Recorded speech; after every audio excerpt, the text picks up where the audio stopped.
Good evening, all of you. Today we are going to start with our new chapter, that is probability.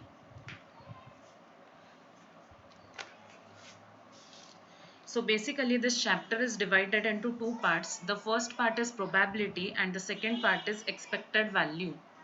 Probability start करने से पहले बहुत सारी नई concept start होंगी. सबसे पहले कंसेप्ट है एक्सपेरिमेंट या ट्रायल की. सबसे पहले हमें कौन सी कंसेप्ट देखनी है इस केस में? सबसे पहले जो हमें कंसेप्ट देखनी है वो है एक्सपेरिमेंट या ट्रायल की. So what do you mean by an experiment और a trial? So trial is any process. Trial is any process जिसमें मैं इनडेफिनाइटली प्रोसेस को क्या करती जाऊंगी, रिपीट करते जाऊंगी. And as I am repeating the process और procedure I am going to get a series of outcome. So what is a trial? Trial is any process जिसमें मैं इनडेफिनाइटली प्रोसेस को रिपीट करते जाती हूँ and as I am repeating the process और procedure I am going to get a series of outcomes. अभी well defined outcomes जैसे set में था, हम जब भी एक्सपेरिमेंट परफॉर्म करेंगे हमें वेल डिफाइंड आउटकम्स मिलेंगे जैसे हमने सेट्स में देखा था. जब भी मैं कोई प्रोसेस या प्रोसीजर रिपीट करूंगी तो मुझे वेल डिफाइंड आउटकम्स क्या होने वाले हैं, इस केस में मिलने वाले हैं. So all of you pay attention toward the mouse cursor. मैं एक्सपेरिमेंट या ट्रायल मतलब क्या होता है इस केस में? प्रोबेबिलिटी के केस में एक्सपेरिमेंट या ट्रायल मतलब मैं कोई भी प्रोसेस जब इनडेफिनाइटली परफॉर्म करती हूँ तो उसे मैं बोलती हूँ एक्सपेरिमेंट या ट्रायल. जब भी मैं प्रोसेस परफॉर्म करूँगी तो मुझे वेल डिफाइंड आउटकम्स क्या मिलेंगे, इस केस में ऑब्टेन्ड होंगे. नाउ अभी तुम लोगों ने स्कूल में भी देखा होगा, हमने एक्सपेरिमेंट या ट्रायल का एक कॉमन एग्जाम्पल लिया था, tossing a coin. Let's say मैंने एक कॉइन को यहाँ पे टॉस किया है, एक सिंगल कॉइन को टॉस किया है. अगर एक सिंगल कॉइन को मैं यहाँ पे टॉस कर रही हूँ तो मुझे क्या क्या पॉसिबल आउटकम मिलेंगे? या तो हेड मिलेगा या तो टेल मिलेगा. लेट्स से मैंने यहाँ पे 10 कॉइन्स को कंसिडर किया. मैंने कितने कॉइन्स को कंसिडर किया है? एक कॉइन का तो तुम्हें पता है, एक कॉइन टॉस करने पे तुम्हें या तो हेड मिल सकता है या तो टेल मिल सकता है. मैंने इस केस में अभी एक कॉइन ना कंसिडर करते हुए मैंने कितने कॉइन्स कंसिडर किए हैं? 10 coins consider किए हैं. Now what I am doing in this case, I am conducting the procedure. What is the procedure of tossing a coin? And वो प्रोसेस मैं यहाँ पे रिपीट करते हुए जा रही हूँ. How many times I am repeating the process? I am repeating the process 10 times. Is it okay? मैं कितनी बार प्रोसेस को रिपीट करते जा रही हूँ यहाँ पे? आई am repeating in this case the procedure 10 times. And in procedure को रिपीट करने के बाद मुझे वेल डिफाइंड आउटकम्स मिलेंगे. जैसे एक सिंगल कॉइन टॉस करते हो तो मुझे एक हेड मिलता है, नहीं तो मुझे क्या मिलेगा? एक टेल मिलेगा. सो सिमिलरली मैंने यहाँ पे एग्जाम्पल के तौर पे एक कॉइन ना लेते हुए मैंने 10 कॉइन्स लिए हैं, तो 10 कॉइन्स के केस में मुझे क्या क्या आउटकम्स मिलेंगे ये अभी नहीं है, हम आगे देखने वाले हैं. फिलहाल टाइम बिंग के लिए इतना याद रखो कि जब भी मैं एक कॉइन टॉस करती हूँ तो मुझे या तो हेड मिल सकता है या तो टेल मिल सकता है. पर अभी मैं एक सिंगल कॉइन को नहीं टॉस कर रही हूँ, मैं 10 कॉइन्स को टॉस कर रही हूँ. मतलब मैं वो एक्सपेरिमेंट, एक कॉइन को टॉस करने की एक्सपेरिमेंट 10 बार रिपीट कर रही हूँ, राइट? और एक एग्जांपल लेना है तो मैंने एक कॉइन कंसिडर किया, मैंने एक कॉइन टॉस किया, सामने वाला एक कॉइन टॉस करे या कोई और भी एक कॉइन टॉस करेगा तो भी मुझे आउटकम्स क्या मिलने वाले हैं? इस केस में हेड या टेल ही मिलने वाले हैं. ये कोई शोले फिल्म के जैसा नहीं है. शोले फिल्म में क्या था कि कोई भी साइड टॉस करो एक ही तुम्हें आउटकम मिल रहा था, पर यहाँ पे वैसा नहीं है. मैंने अगर यहाँ पे 2 कॉइन्स टॉस किए तो मुझे क्या क्या आउटकम्स मिलने वाले हैं? 2 कॉइन्स टॉस किए तो मुझे दोनों इस पे हेड मिलेगा, या पहले इस पे हेड दूसरे इस पे टेल, पहले इस पे टेल दूसरे इस पे हेड, या दोनों इस पे टेल मिलेंगे. अभी इतने ही मुझे well defined set of outcomes मिलेंगे. 2 कॉइन्स के केस में मुझे ये इतने ही well defined set of outcomes मिलेंगे. Let's take another example. मैंने डाइस रोल किया, मैंने क्या किया, एक डाइस रोल किया। अगर डाइस रोल करती हूँ तो मुझे क्या आउटकम्स मिलेंगे, मुझे आउटकम्स मिलेंगे 1 2 3 4 5 6 इन this case. So all this process, whether they are repeated or not repeated, are leading to well defined set of outcomes. मैं एक कॉइन टॉस करूं, दो कॉइन टॉस करूं, 10 कॉइन टॉस करूं, एक डाई रोल करूं, मुझे क्या मिलने वाले हैं इस केस में, मुझे well defined set of outcomes मिलने वाले हैं। मैं एक्सपेरिमेंट को रिपीट करूं या ना करूं, पर इतना तो फिक्स है कि मुझे क्या मिलने वाले हैं, well defined set of outcomes यहाँ पे मिलने वाले हैं। अभी इन सभी प्रोसेस को हम लोग बोलेंगे एक्सपेरिमेंट या ट्रायल। इसी से रिलेटेड नेक्स्ट कंसेप्ट है रैंडम एक्सपेरिमेंट। अब कौन सी एक्सपेरिमेंट को हम रैंडम एक्सपेरिमेंट बोलेंगे, यहाँ पे लिखा है ना मैंने, एक्सपेरिमेंट तो हमने देख लिया। एक्सपेरिमेंट क्या होता है, कोई भी प्रोसेस जो मैं इनडेफिनाइटली रिपीट करती हूँ एंड जिसके well defined set of outcomes होते हैं, उसे मैं बोलती हूँ एक्सपेरिमेंट या ट्रायल। मैं कॉइन को एक बार टॉस करूं तो ये मैंने एक्सपेरिमेंट को एक बार परफॉर्म किया, पर अगर मैं कॉइन को 2 बार टॉस कर रही हूँ, 10 बार टॉस कर रही हूँ, तो मैंने एक्सपेरिमेंट को यहाँ पे 2 कॉइन के केस में 2 बार रिपीट किया, 10 कॉइन के केस में 10 बार रिपीट किया। अभी नेक्स्ट कंसेप्ट इसी से रिलेटेड है, जो है तुम्हारी रैंडम एक्सपेरिमेंट की। सो एज आई सेड, कौन सी एक्सपेरिमेंट को हम रैंडम एक्सपेरिमेंट बोलेंगे, so any experiment will give you well defined set of outcomes. कोई भी एक्सपेरिमेंट परफॉर्म करने पे हमें वेल डिफाइंड आउटकम्स मिल रहे थे। देखो, एक कॉइन के केस में या तो हेड मिलेगा या तो टेल मिलेगा, 2 कॉइन के केस में ये 4 आउटकम्स हमने लिख लिए हैं, एक डाई के केस में भी हमने ये 6 आउटकम्स यहाँ पे लिख लिए हैं। लेकिन गारंटी दे सकते हो क्या कि कौन सा आउटकम मिलने वाला है? कॉइन टॉस किया मैंने, एक सिंगल कॉइन टॉस किया, तो क्या तुम गारंटी के साथ बोल सकते हो कि अभी इस पर्टिकुलर मोमेंट ऑफ टाइम मुझे हेड ही कंफर्म मिलेगा? ऐसा तुम कभी भी बोल नहीं सकते। मैंने एक सिंगल कॉइन टॉस किया है तो मुझे हेड ही मिलने वाला है या टेल ही मिलने वाला है, ऐसा तुम लोग बोल नहीं सकते। इसीलिए इन आउटकम्स को हम फॉर श्योर प्रेडिक्ट नहीं कर सकते। Therefore the experiment is called as random experiment. देखो, पॉसिबल आउटकम्स मैं बोल सकती हूँ, एक कॉइन टॉस करने पे मुझे क्या क्या मिल सकता है, क्या क्या पॉसिबल आउटकम्स मिल सकते हैं, ये मैं बोल सकती हूँ, पर एग्जैक्टली कौन सा आउटकम मिलेगा ये मैं प्रेडिक्ट नहीं कर सकती। इसीलिए हम उन एक्सपेरिमेंट को क्या बोलते हैं, रैंडम एक्सपेरिमेंट बोलते हैं। बात समझ में आई है? पहली चीज तुम्हें पता होना चाहिए व्हाट इज एक्सपेरिमेंट और ट्रायल। दूसरी चीज जो तुम्हें पता होनी चाहिए वो है रैंडम एक्सपेरिमेंट। रैंडम एक्सपेरिमेंट का कंसेप्ट ही थोड़ा आगे लेके चलते हैं। कॉइन टॉस किया, फर्स्ट अटेम्प्ट में हेड मिला, सेकेंड अटेम्प्ट में टेल मिला। एक सिंगल कॉइन की बात कर रही हूँ। कॉइन टॉस करने पे, एक सिंगल कॉइन टॉस करने पे फर्स्ट अटेम्प्ट में हेड मिला, सेकेंड अटेम्प्ट में टेल मिला, थर्ड अटेम्प्ट में हेड मिला। ऐसा है क्या कि मुझे हेड ही मिलने वाला है? एक्सपेरिमेंट परफॉर्म करने के बाद कौन सा आउटकम मिलेगा ये नहीं पता है। हाँ, total set of outcome is well defined, but उसमें कौन सा आउटकम मिलने वाला है वो हमें नहीं पता है, and that is the experiment which is called as random experiment. जिन एक्सपेरिमेंट के आउटकम्स तुम रैंडमली प्रेडिक्ट नहीं कर सकते are called as random experiment. Let's say मैंने 3 कॉइन टॉस किए हैं, अगर 3 कॉइन टॉस करती हूँ तो क्या क्या आउटकम्स मिलने वाले हैं मुझे? H H H, H H T, H T H, T H H, T T T, T T H, T H T and H T टी। ये आउटकम्स मुझे मिलने वाले हैं। ये सारे पॉसिबल आउटकम्स मैंने यहाँ पे लिस्ट किए हैं। फॉर श्योर तीनों हेड ही आएंगे या फॉर श्योर तीनों टेल ही आएंगे, I can't predict. All well defined outcomes are called sample space. ये जो भी, एक कॉइन के केस में ये सारे जो आउटकम्स है, 2 कॉइन्स के केस में ये सारे जो आउटकम्स हैं, एंड 3 कॉइन्स के केस में ये सारे जो आउटकम्स है, सारे पॉसिबल आउटकम्स जो है, हम उन्हें क्या बोलते हैं, सैंपल स्पेस बोलते हैं। इंडिविजुअली हम उनको बोलेंगे सैंपल पॉइंट।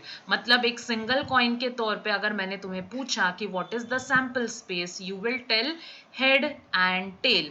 अगर मैंने पूछा कि सैंपल पॉइंट क्या क्या है, तो सैंपल पॉइंट क्या बोलोगे, सैंपल पॉइंट है हेड एंड सैंपल पॉइंट है tail. Individual head and individual tail को हम लोग क्या बोलेंगे, sample point. And head and tail को अगर मैंने साथ में लिखा तो हम उसे बोलेंगे सैंपल स्पेस। बात समझ में आई है? ओके। एक सिंगल आउटकम कंसिडर करोगे तो सैंपल पॉइंट, साथ में सारे आउटकम्स कंसिडर करोगे तो sample space. All sample points together constitute the sample space. सारे सैंपल पॉइंट्स को साथ में कंसिडर करेंगे तो मिलेगा sample space in this case. Probability chapter में सैंपल स्पेस की कंसेप्ट बहुत ज़्यादा इंपॉर्टेंट है। आगे जाके चैप्टर में जब हम सम सॉल्व करेंगे तो सबसे पहली चीज जो यहाँ पे हम डिफाइन करेंगे वो है sample space. For any random experiment और trial we are going to define sample space. Sample space में जितने भी सैंपल पॉइंट्स रहेंगे that constitute the number of elements in the sample space. जैसे sample space for a single coin, क्या है single coin की sample space, head comma tail. अगर मैंने पूछा how many sample points are there, कितने sample points है, अगर मैंने तुम्हें ये पूछा यहाँ पे इन दिस केस, एक सिंगल कॉइन के केस में, तो तुम लोग क्या बोलोगे, n of S. Sample space में कितनी वैल्यूज है, एन ऑफ एस क्या सजेस्ट करते हैं, number of values in sample space. तो एक कॉइन में मुझे सैंपल स्पेस में 2 वैल्यूज है, इसीलिए एन ऑफ एस एक कॉइन के लिए कितना होगा, 2 होगा। एन ऑफ एस मतलब number of sample points. Count करते जाओ, 2 कॉइन्स में अगर मैंने तुम्हें पूछा एन ऑफ एस कितना है, इंडिविजुअल सैंपल पॉइंट्स को काउंट करते जाओ, ये 1, ये 2, ये 3 एंड ये 4। So N of S in this case is 4।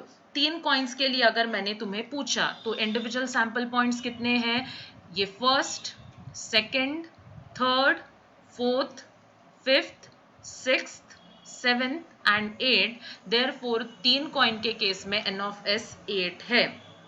Die के केस में काउंट करो तो इंडिविजुअल सैंपल पॉइंट्स 6 है ना, तो डाई के केस में एन ऑफ एस का वैल्यू कितना रहेगा, डाई के केस में एन ऑफ एस का वैल्यू यहाँ पे रहेगा 6 इन दिस केस। सब लोगों को डेफिनेशन समझ में आ रही है? अभी तक जितनी भी डेफिनेशंस देखी, are you understanding those definition? सबसे पहली डेफिनेशन जो हमने देखी थी वो है एक्सपेरिमेंट या ट्रायल, फिर हमने देखा है रैंडम एक्सपेरिमेंट का डेफिनेशन, फिर हमने सैंपल स्पेस की कंसेप्ट देखी एंड सैंपल पॉइंट की कंसेप्ट देखी।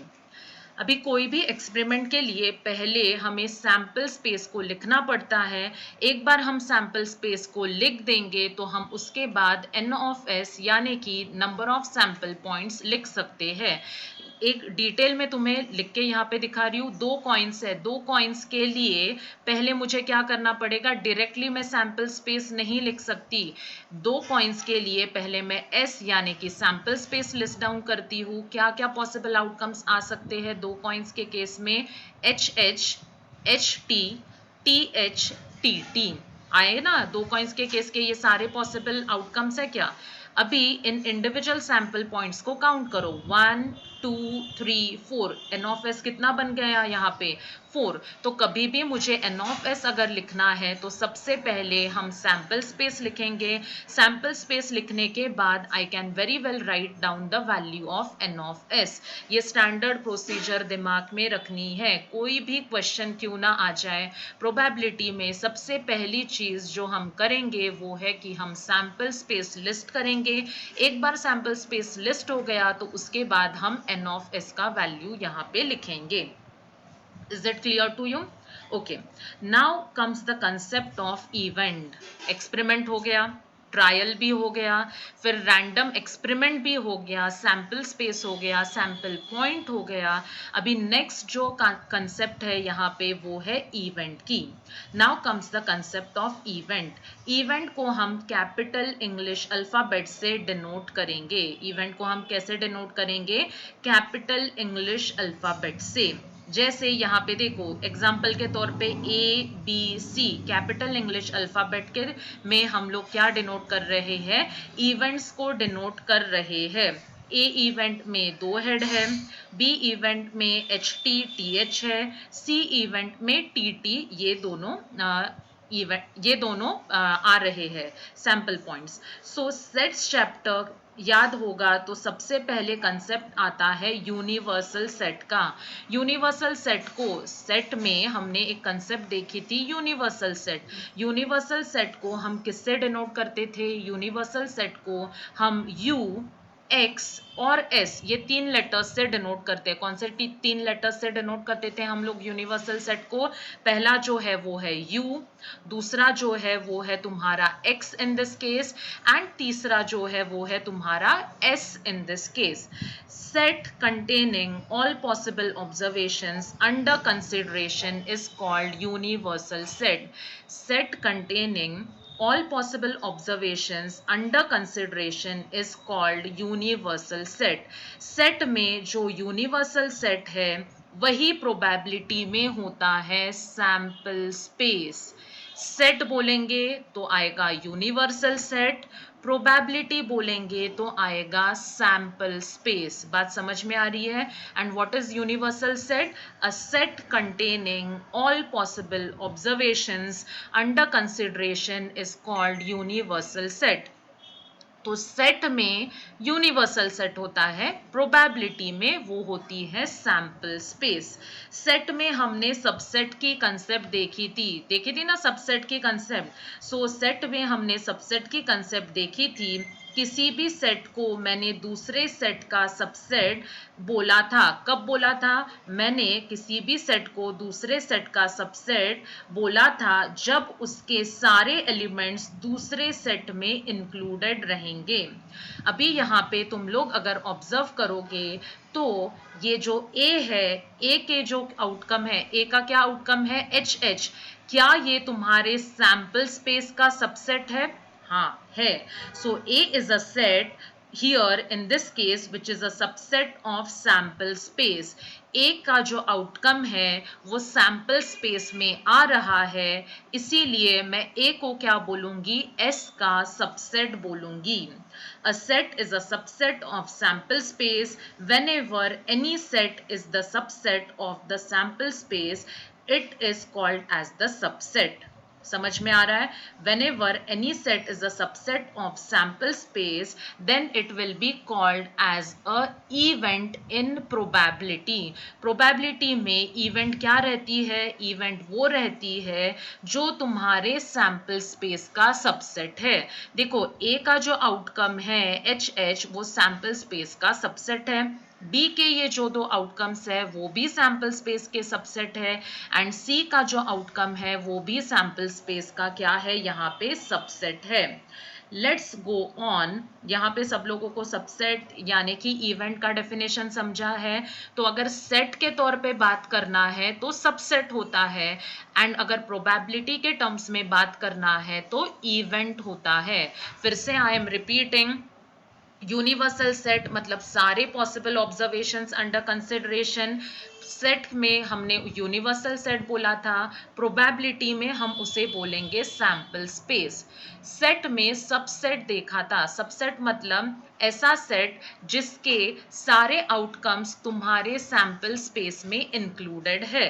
तो सेट के केस में वो रहता है सबसेट, प्रोबेबिलिटी के केस में वो रहती है तुम्हारी इवेंट। इवेंट मतलब क्या? जिसके आउटकम्स तुम्हारे सैंपल स्पेस में इंक्लूडेड रहेंगे उसे हम बोलेंगे event. Is it clear to you? Okay, now let's say हम एक और एग्जाम्पल लेते हैं। Let's go on for set B. Set B के एलिमेंट्स क्या क्या है चेक करो। सेट बी के क्या क्या एलिमेंट्स है? HH TT। Sorry H H T H, ये भी एलिमेंट सैंपल स्पेस में इंक्लूडेड है. I can say set B is the subset of sample space, therefore मैं सेट बी को भी इवेंट बोल सकती हूँ. सिमिलरली सेट सी के जो आउटकम है टी टी, ये भी सैंपल स्पेस में इंक्लूडेड है. देयरफॉर आई कैन से कि set C is a subset of sample space and therefore set C is also called as an event. बात समझ में आ रही है? So once again I repeat, any subset of sample space is called as an events. Events को हमने capital letters से denote किया है. Now in this chapter हमें इन्हीं events की probability निकालनी है.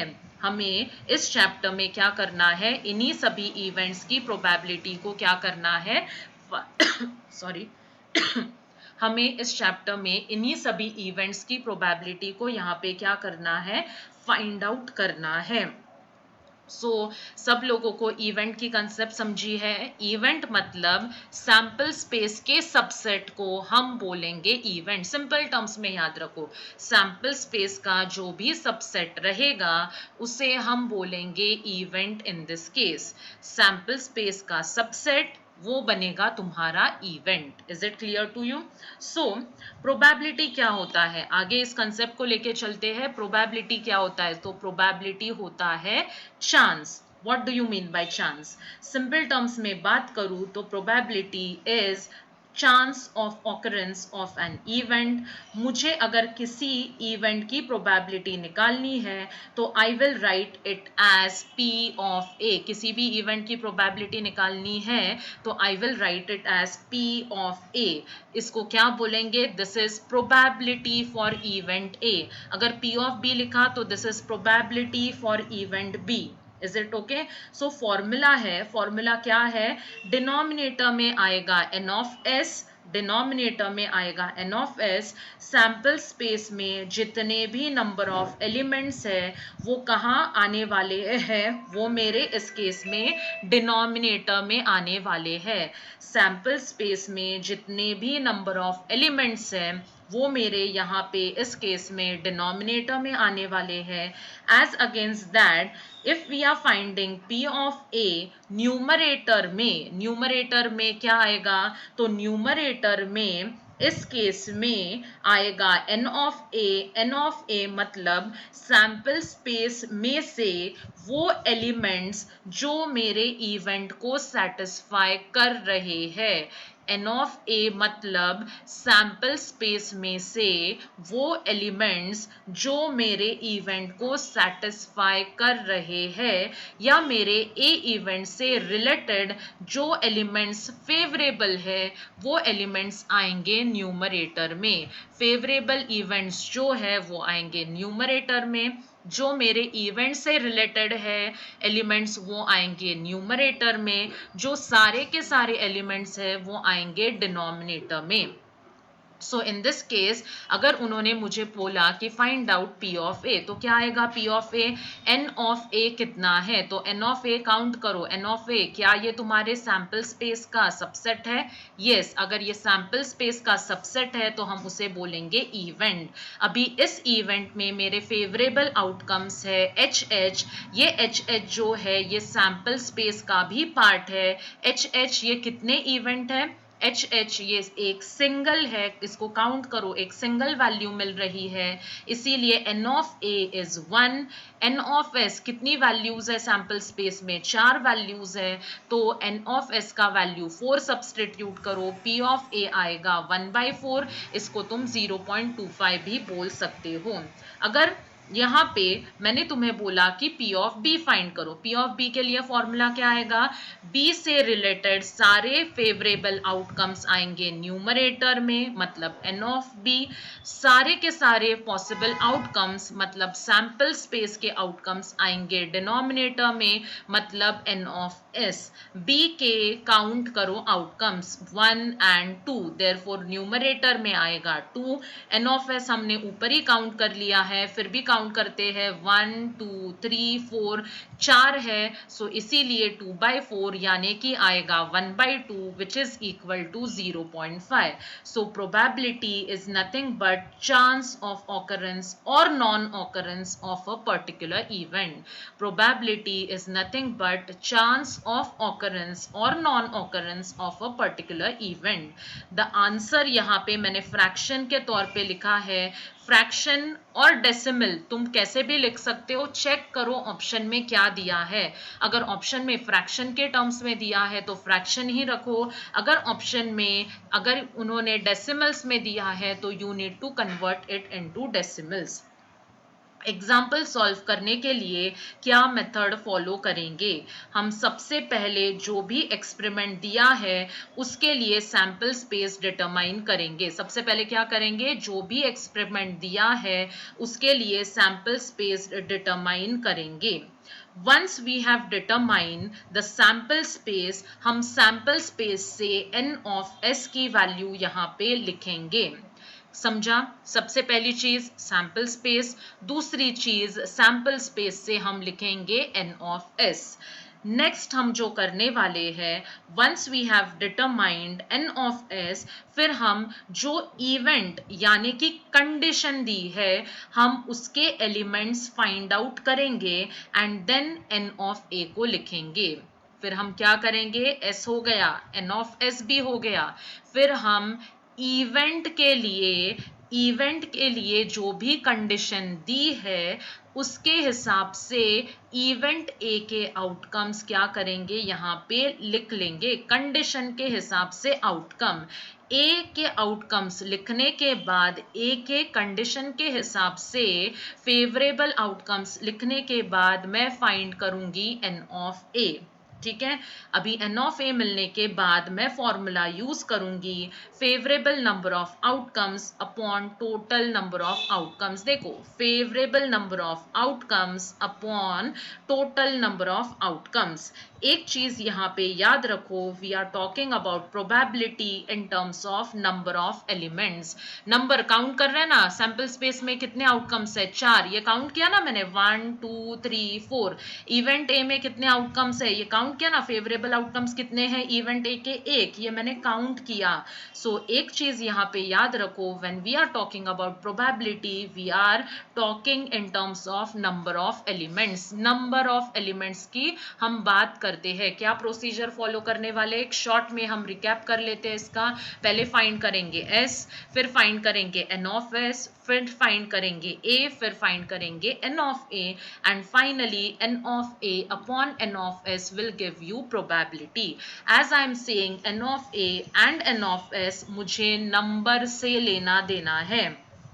n of a मतलब मैं क्या बोलूंगी, n of a is number of elements in set A, n of s is number of elements in set S. whenever we are talking about numbers, अगर हम count कर रहे हैं तो काउंटिंग में नंबर्स हमेशा पॉजिटिव आएंगे, मतलब n of a भी पॉजिटिव आएगा, n of s भी पॉजिटिव आएगा. नंबर्स काउंटिंग करो, काउंट करते हो, किसी भी चीज को ऐड करते जाते हो तो नंबर हमेशा पॉजिटिव ही काउंट मिलता है. अगर मैंने पूछा एक बैग है उसमें कुछ बॉल्स है, काउंट करो, तो तुम बोलोगे क्या कि बैग में -5 बॉल्स है. तुम बोलोगे बैग में 1 बॉल है, 2 बॉल है, 5 बॉल है या 0 बॉल है, पर निगेटिव बॉल्स तो कभी भी आ नहीं सकते.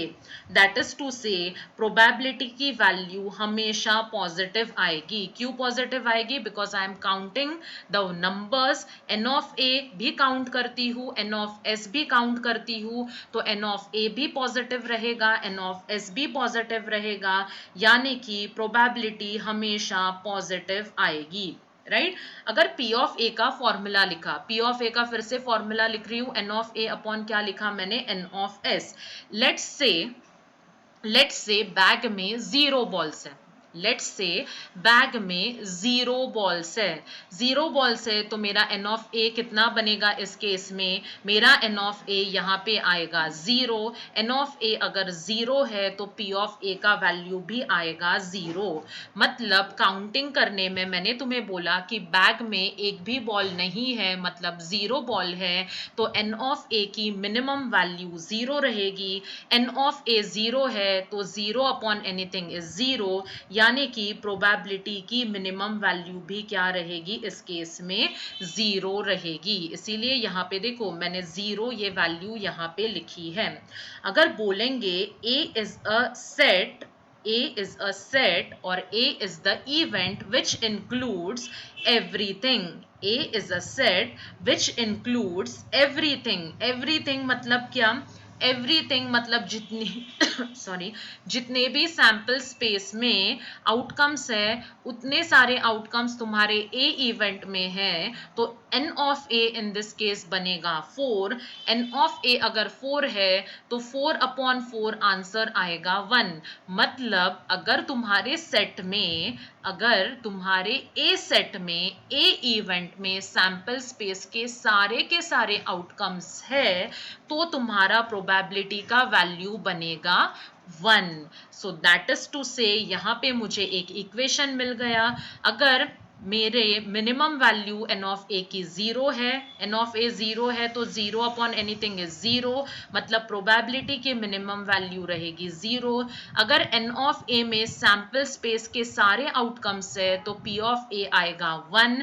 मतलब मेरा जो प्रोबेबिलिटी का रेंज है वो याद रखना है, वो हमेशा 0 और 1 के बीच में रहेगा।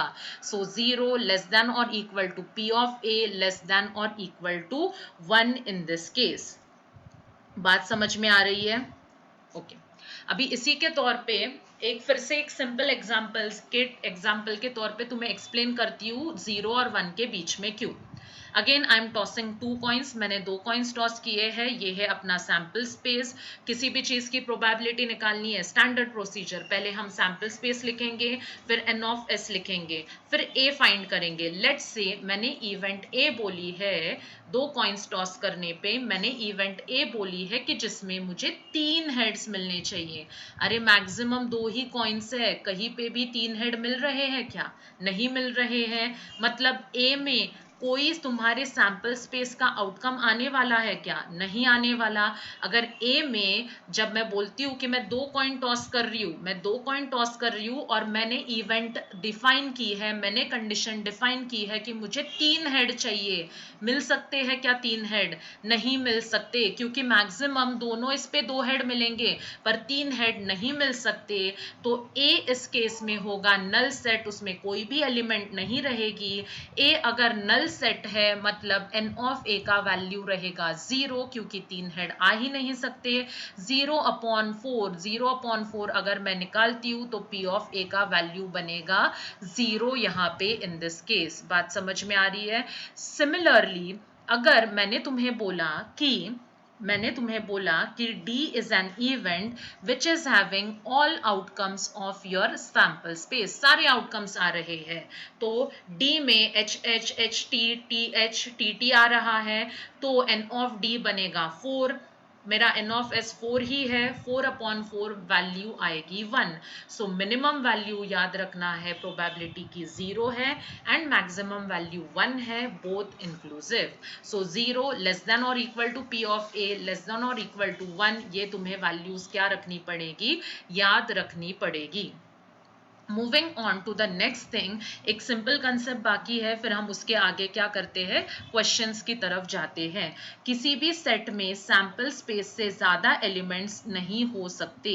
The maximum number of elements event can contain is the number of elements in the sample space and therefore maximum probability की वैल्यू कितनी है? 1 है। किसी भी इवेंट में सैंपल स्पेस से ज्यादा आउटकम्स नहीं आ सकते, अगर सैंपल स्पेस से ज़्यादा आउटकम नहीं आ सकते, तो प्रोबेबिलिटी की मैक्सिमम वैल्यू 1 रहेगी एंड प्रोबेबिलिटी की मिनिमम वैल्यू 0 कब रहेगी, जब सैंपल स्पेस में का एक भी आउटकम उस इवेंट में नहीं है तो प्रोबेबिलिटी की वैल्यू 0। जब सैंपल स्पेस में का एक भी आउटकम इवेंट में नहीं है तो प्रोबेबिलिटी की वैल्यू 0। जब सैंपल स्पेस के सारे आउटकम उस इवेंट में है तो प्रोबेबिलिटी का वैल्यू 1, यानी कि प्रोबेबिलिटी का वैल्यू रहेगा 0 एंड 1 के बीच में, both inclusive. Is it clear to you? So, probability will always lie between 0 and 1, both inclusive. Event की probability या तो 0 या तो 1, या तो 0 या 1 या 0 और 1 के बीच में, जैसे 0.25, 0.75, 2/3, ये सारी तुम्हारी probabilities क्या हो सकती है, आ सकती है इन दिस केस। चलो, फॉर्मूला बुक निकालनी है और उसमें लिखना है, जल्दी से फॉर्मूला बुक निकालो, उसमें मैं डिफाइन कर रही हूँ, वो तुम्हें लिख लेना है। प्रोबेबिलिटी का डेफिनेशन हमें लिखना है। चलो बी फास्ट। प्रोबेबिलिटी का डेफिनेशन हम लोग लिख रहे हैं यहाँ पे in this case. Right down the probability of any event, the probability of any event lies between, the probability of any event lies between 0 and 1, the probability of any event lies between 0 and 1, both inclusive, both inclusive। लिखा है।